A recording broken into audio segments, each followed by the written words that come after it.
ये बात आई है कि प्रधानमंत्री धन धान्य कृषि योजना को अगर लागू करना तो लोकलाइज ही हमको विचार करना पड़ेगा। और अभी जो उत्पादन की असमानता है देश में, उसको खत्म करने के लिए सबसे प्रमुख बात जो उभरती है वो है उत्तम बीज।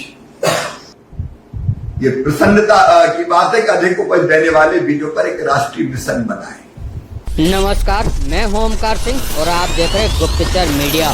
गुप्तचर मीडिया की खबरें देखने के लिए चैनल को सब्सक्राइब करें। आष्टा मंडी में अप्रमाणित बीजों का धंधा, कृषि विभाग की चुप्पी पर उठे सवाल। सीहोर जिले के आष्टा में लापरवाही की हदें हुई पार। कृषि मंत्री शिवराज सिंह चौहान के क्षेत्र सीहोर जिले के आष्टा में कृषि विभाग की कार्य प्रणाली पर गंभीर सवाल खड़े हो रहे हैं।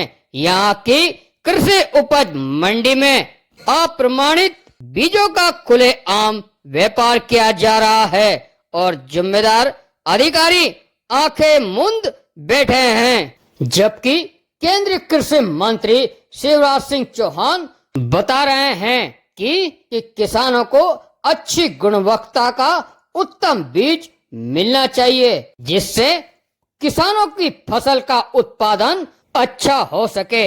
लेकिन स्थानीय सूत्रों के अनुसार मंडी में सफेद कपड़ों में बैठे बीज माफिया बेखौफ होकर बिना किसी डर के अप्रमाणित बीज बेच रहे हैं। इस सारे खेल को देखकर ऐसा प्रतीत होता है कि मानो कृषि विस्तार अधिकारी जानबूझकर आंखों पर पट्टी बांधे और मुंह में दही जमाए बैठे हैं। मंडी में बैठे ये अधिकारी सरकार से तनख्वाह तो लेते हैं, लेकिन सेवाएं बीज माफिया की कर रहे हैं।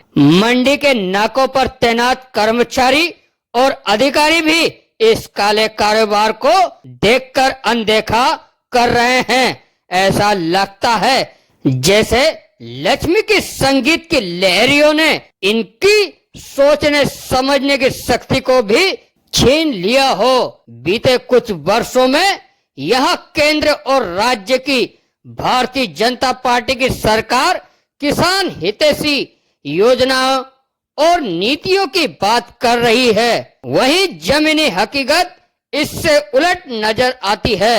आष्टा की कृषि मंडी में हो रही यह गतिविधियां न केवल किसानों को आर्थिक रूप से नुकसान पहुंचा रही है, बल्कि विभाग की नीयत और नीतियों पर भी सवाल खड़े कर रही है। प्रश्न यह उठता है कि जब पूर्व मुख्यमंत्री और कृषि केंद्रीय मंत्री के गृह जिले में ही ऐसी स्थिति है, तो अन्य स्थानों की हालत का अंदाजा लगाना कठिन ही नहीं मुश्किल है। किसान उम्मीद कर रहे हैं कि प्रशासन जल्दी ही जागेगा और मंडी में चल रहे इस अवैध कारोबार पर कठोर कार्रवाई करेगा।